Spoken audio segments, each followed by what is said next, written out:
అది ఎట్లా వస్తాయండి? పూర్వజన్మ సంస్కారాలు ఈ జన్మలోకి కంటిన్యూ అయ్యి మన బాడీ తగలబెట్టేశారు అక్కడ, మనతో పాటు ఎలా వస్తాయంటే మాస్టర్ గారు మనం గుండు గొరిగితే జుట్టు మళ్ళా మొలిచినట్టుగా అన్నారు.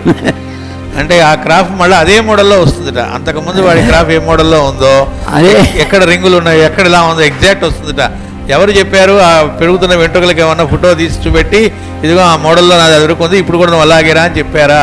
కానీ అది అలాగే ఎక్కడ వంగాలో, ఎక్కడ ఎలా ఉందో, అది ఎలా వస్తుందో నీకు పూర్వజన్మ సంస్కారాలు అలాగే వస్తాయి అన్నారు. మర్చిపోలేని ఉదాహరణ ఇచ్చారు. ఈ యోగ సాధన కొన్నాళ్ళు చేస్తే పర్మనెంట్గా నిరోధింపబడుతుందా? నువ్వు చేస్తూ ఉంటే నిరోధింపబడుతూ ఉంటుంది అక్కడ. ఇది మానేసావంటే మళ్ళీ ఫాలే. ఇంట్లో బూజు దులిపాము, ఇంకా పట్టదనేది ఉండదుగా, మళ్ళీ బూజు పడుతూ ఉంటుంది, మళ్ళీ దులుపుకుంటూ ఉండాలి. కంటిన్యూస్ ప్రాసెస్ అది.